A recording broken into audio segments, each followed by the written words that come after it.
Well, hello, my friends. I'm Beth English, and I'm here with Sergio Gomez. And today we're going to talk about why procrastination is a good thing. I don't I know, know but that might surprise you. why don't we talk about that one next time? Yeah, it can wait, right? Okay, we had to get all of our little jokes out of the way in the beginning. But the reason why I've been thinking about procrastination because I was speaking for Creative Mornings Nashville and procrastination was the topic last week and I thought I've been thinking a lot about procrastination and why it's not necessarily a bad thing, but it's a word that makes us feel bad. And so I wanted to kind of dig into that a little bit. Don't you think procrastination is a word that has like a negative connotation to it? Oh, yeah, I think since I remember that word, always has like this baggage of like, if it's somebody that calls you a procrastinator, like that's the worst thing. Or if you call yourself procrastinator in some way, that's the worst thing that that you can be. Uh, so yeah, totally. Particularly when it pertains to productivity. Mm-hmm. Right. So I wanted to kind of talk about that a little bit and kind of dissect procrastination and the way that we frame it and why it can be good and why we perceive it as bad. So the way I think about procrastination is that it's actually your intuition speaking to you. It's asking you because you don't feel like it. Your body is telling you don't feel like it. And so it's asking you to put it off for some time. So in essence, we're delaying a response. I think that's like a keyword that I read online, the delaying the response, which isn't necessarily a bad thing, right? Mhm. Because when we're in the creative process, sometimes part of that process is incubation. And that means stepping back, stepping away, allowing our mind to go in and do some subconscious thinking.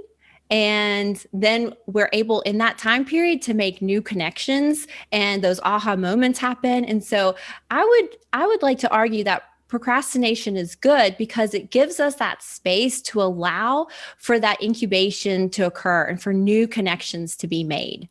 Mm. What do you Yeah, think about that? that's a very interesting way to think about it. So you're thinking about it in how we frame it ourselves within, right here, right? How do we Mhm. perceive it and how we act upon it? Yeah, I Right. can wait here. Mhm. Okay, so then if we attach judgment to procrastination, Mm. then that's when it starts to become bad. And the reason why is because when we anchor something that we need to do in the future, then Mhm. that sometimes will create anxiety. And so when we're doing that, it means that we're not in the present. So I would like to argue that procrastinating is actually a door for us to step into the present moment and be more aware of what it is that we're doing, what is it that we need in that moment. Now, there's two terms for procrastination: active procrastination and passive procrastination. Active means that you may be intentionally doing some incubating. You may go for a walk, you may step away. You're using that time wisely, even though you're not doing the work that you should be doing. Now, passive procrastination is when you just are lazy and you don't do anything at all and you're just letting the time pass by. And partly what I think is interesting about that is that it's not that we're procrastinating in that moment, it's that we are not loving ourselves to believe that we can do the things that we want to do. So it's really information that's wanting us to dig deeper about how it is that we feel about fear. How is it that we feel about failure? And so I don't think that's necessarily procrastinating. I think that you can go in that direction if you start to attach judgment and shame and guilt to your procrastinating time. And that's why we essentially think of it as a really bad thing. Mhm. Yeah, that's very interesting. And when I think about those things, it's like, it's a choice, right? And it's a choice in Mm-hmm. both scenarios, right? When I choose to like take a break during usually I'm doing now that the weather is nice and midday, I'm like, okay, I need to go outside. And so I'm not going to check email. I'm not going to do anything. I'm going to take a walk, take my dog for a quick run. And so it's a conscious choice of, okay, I'm going to postpone everything that might come because this is not the right moment. But it's also a Right. choice when I say, well, I gotta, uh, connect with Beth so we can do a show, and I don't do it because I'm watching Netflix. I'll do it tomorrow. I'll do it. So I can see both as the choice that one makes, but the totally different perception in our minds. Yeah. So it's interesting to think about that. And I think when we start to dig in, we start to get into the real issue of why maybe we're delaying things. Yeah. And I think a healthy way of delaying the tasks that need to be done as far as being productive is having that awareness of knowing why. And so, and if the reason why is because you are afraid of messing up or stepping out and trying something new, well, then you need to dig into that. And that's not necessarily procrastinating. That's something much deeper that just plays out in that time period. So that's why I think it's a really good thing if we procrastinate, because either way, we're going to learn if Right. we're doing it actively or if we're doing it passively, and why. Right. No, I love that. And over the years, like I consider myself a person who selective procrastinator. As you might think, there are things that I hate doing. Of course, I think like all of us, we have things that, and with those are especially the things that we tend to put away. Like there's some things on my board that it literally can take me 10 minutes to get them done, but I see like, tomorrow. Tomorrow. Mm-hmm. It's been there for a week. The thing I'm thinking about, right? And Mm-hmm. but and it's just that mentally I'm trying to avoid something that I know it brings no pleasure, or brings no Mm, sense of accomplishment. When you're done, it's done, but so what, right? right. So I think yeah, literally what you're talking about makes total sense. And I think that it's also because it's intuitive. Our body is sensing that we either want to do something or we don't want to do something, that it is a signal to respond, that it can tell us when we are ready to then take action. And sometimes that is at the last minute.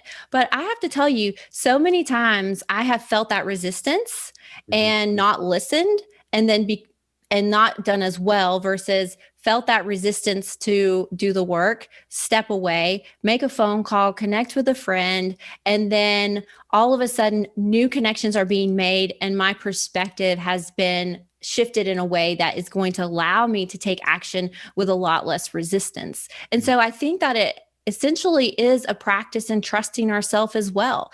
When we sense that procrastination feeling coming on, we can trust ourselves to know that it's for a reason. Maybe somewhere down the road that day or that week that we aren't taking action on things, something else is going to happen in between that's going to then change the direction of our course. So I think it's really interesting if we can just tune in to where we are in the present moment, what needs to be done, and delay things in the future that makes sense for Mhm. us to delay, and trust ourselves in that process. We're going to be a lot less hard on ourselves, judging ourselves, because those things to me are a lot worse when we're Right. judging ourselves or we're shaming ourselves or guilting ourselves into doing the things that, because that just means you're not excited about what you're doing. So why are you doing it in the first place? So I think that procrastinating can open up so much of your the reason why you do the things that you do. And I think that's an important thing to learn Mhm.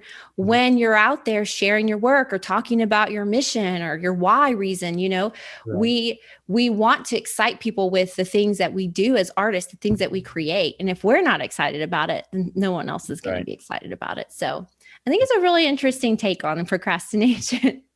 I love that, and I can think of, for example, even in my studio practice, there are things that I have left for later purposely, and the end result was much more better than if I had done them earlier, because I knew, more information. I had more to share, more to put into the work than if I had do it too early, and and sometimes it's hard to tell, right? Because it could also work the other way around, but kind of Mm-hmm. like kind of listening to ourselves, self-awareness and intuition to see what feels right, given what I know right now. Is it something I need to do now, or is it okay to procrastinate and put it for later? Because I have done really, really good pieces that have coming out of last minute, Mm-hmm. kind of impetus of going in the studio and like, I got to do it, and now I boom, boom, boom, I work super hard, and the result, like, I'm exhausted, but it's like, wow, I'm glad that I save all this energy and all this emotion for this right moment. Yes, I think you just nailed it right there. You're saving your energy for when it's time for it to come out and for its time to be expressed from within us. And sometimes we don't have enough to let that out yet. And so it does take that time, and to just trust the process and know that you are, just because you are procrastinating, if that's the word we want to use, like, because remember now it's a good word. It's okay to procrastinate, that you're doing it with purpose. And so I think that's just two different ways that we can look at it. So super. Permission. You're giving us today permission to procrastinate. yes, I am. And you can give yourself permission to procrastinate whenever you need to. Just listen to your body and give it what it's asking for. And, oftentimes it's important that we rest, because in our society, we tend to try to overdo everything, because that's where a lot of us get our self-worth, from the amount of work that we accomplish, when really it's not tied to our identity. It's more about, like, are we enjoying the process of life? And if that means slowing down and taking a step back so that we can give more to what it is that we truly love and want to express to the world, then it was most meaningful time spent. So. Mm-hmm. Absolutely. I love it. Thank you so much for that, Beth. I think it's a good one. Well, I hope you guys are pondering over this and thinking about your own daily habits and lifestyle. And if you have some comments about how you procrastinate, I would love to see them in the comments and in the DMs. Just let us know what it is that you think about it, because I know we all have different perspectives. And so I'd love to hear your thoughts. So, and Sergio, why don't you tell me right now where people can find you? All right. Well, right now, not tomorrow. I'll text it to you later. You guys can find me anywhere at Sergio Gomez Art. So on Instagram, Facebook, everywhere else. How about you, Beth? You guys can find me on Facebook and Instagram at Beth English. And don't procrastinate connecting with us, because that's something that I think we'll all get excited about. So make sure you leave a comment, leave us a message, let us know how you're enjoying the videos, and always share with your friends, because nothing makes us happier than connecting with artists around the world. That's right. And that's super excited about that. Super. And we'll see you all again next week for another great video. Bye, Beth. Bye, everybody. Bye.